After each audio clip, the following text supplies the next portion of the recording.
We are eeBox. Reuse, recycle, and upcycle. So there's a growing trend of the development of cardboard boxes through a lot of delivery services. There's about 100 billion cardboard boxes used annually in the US alone. And what comes in them? Plastic packaging. There's over 303 boxes used per person annually. So eeBox's model is to reuse, recycle, and upcycle. And this is to replace this plastic packaging with a more sustainable alternative by using cardboard shredding. Along with this cardboard shredding, we offer a service of picking up and upcycling the cardboard materials from residential and business consumers. They'll use an app to be able to alert eeBox that we have a pickup.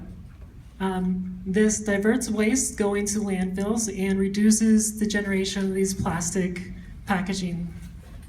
Our target markets are shipping companies and local businesses, retailers such as office supply stores, product consumers, and eventually recycling centers down the road.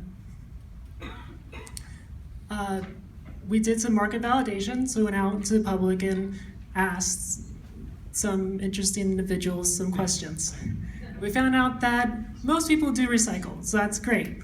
But most people will not put effort into recycling. They will not walk to a recycling center to deposit their cardboard. But they are willing to use an app to notify a service to come pick it up from their curb. So our app runs like this. We have a map of the center and the location of the pickup. And we also have an area that they can upload their photo of the boxes that they're going to be setting out to be verified for pickup that they have enough boxes. So they click on the pickup here, and if it's accepted, they get an acceptance. And then a delivery driver is on its way to pick up the boxes and send it to the shipping center. So with our business model, we have some key partners, and that's the equipment manufacturers for these shredders for the box to get our nice material to put into packaging instead of this plastic. We also have cities. So there's the city of Sacramento where we can get maybe some grants or additional revenue. And there are state legislation in California, such as SB 133, that mandates that we need to have a reduction in our waste all around the state of California.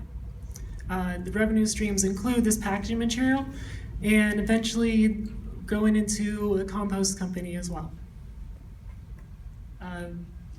Yeah, sure. Our channels include the Apple App Store, the Google Play Store for the Android, iOS, and we also have material recovery centers.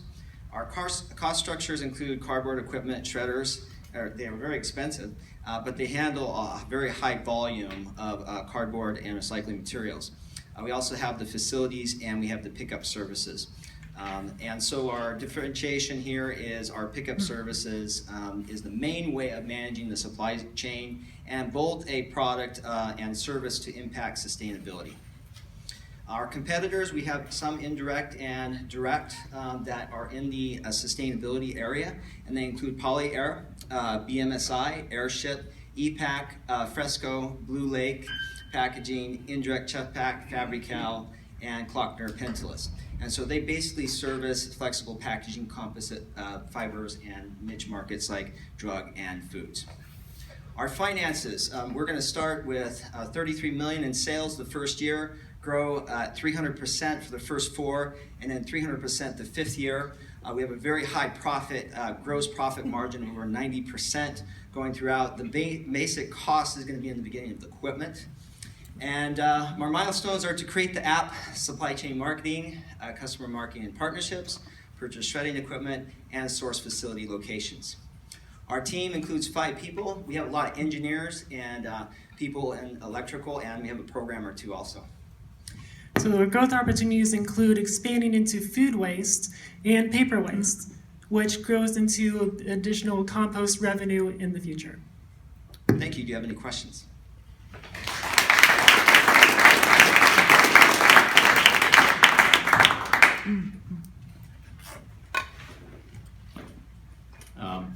So the first question that I have is, do you guys plan on shredding every single box? Go ahead and answer that, and then I'll ask you my second. That is an option. That's what we used our revenue to base off. Everything that we pick up would go to the shredding. There's a few decisions behind that we made, such as people don't typically reuse their boxes because that could potentially introduce pests into their home from previous people that used the box. So you don't know where that box came from, so they're not going to want to reuse it. So it's became a kind of de facto single-use product at that point. So interestingly, at eBay, we found that boxes were used on average about 2 times, and then by the time it got to the 3rd or the 4th time, it wouldn't be usable at all. It seems really expensive to invest in the labor to go pick up a box and then shred it and then try to recreate another box. Have you guys thought about other ways to simplify the process? Yes, we have. We've also looked into going to material recovery facilities and recycling centers and picking up the unrecycled cardboard there. The cardboard that's been recycled too many times, so they can't be recycled again, or possibly soiled. And so putting those through the shredder and finding a way to clean that and to be reused for packaging or to go to a composter. So my first question is, are you charging for the pickup? No, that was going to be a free service. Okay, and so then your revenue source is the reselling of materials. And what is your go-to market on that? And I did also have a question, and you mentioned, I think, some partners that were the shippers. If there's like a box that people could check if they don't have the app to opt into the pickup. Okay, sure. So our go-to market, we have a lot of business customers that can purchase shredded cardboard to put into their packaging, and this is we have a package. Basically, it would be sold for $10. It would be a great value over buying peanuts, styrofoam, and other materials that they could put in. This is one of the sustainability ways of getting it back into the system. And one of our future, ideas is to do composting too of those cardboard shipping containers that may have food and oil, stains on them. Our market, we also have an idea, which is to go after recycling centers, and they have 5% of cardboard that cannot be reused, and being able to take it off their hands, they would actually pay us, revenue source, for doing it. And it's very big and huge, and there's no one actually in that market, to take that 5% off. So we can do, both of those services. Is there anything else you want to say? Did I answer your questions? Any other questions? Yeah. This is a detailed question, but I'm not going to, so you got to gauge yourself here. But this is a huge logistics problem, opportunity. Convince me that you can make money with all the costs of the infrastructure and logistics system and labor and pickup and selling and distribution and processing.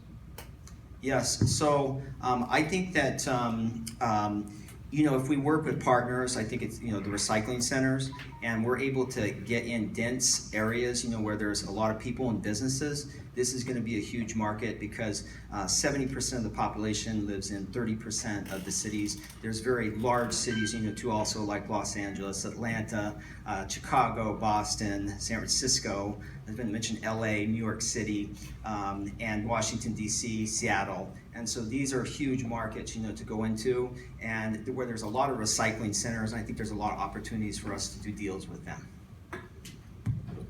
This is a clarification.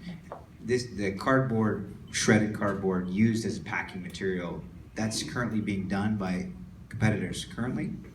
Because the competitors you listed are styrofoam and alternatives to that, but the particular use of the shredded cardboard, is this the first use of that, or there's other examples of that? There are examples of that. There are the companies that do have shredded cardboard as a packaging material. what differentiates our idea from them, from our company from them, is that we also provide the pickup service for the local community.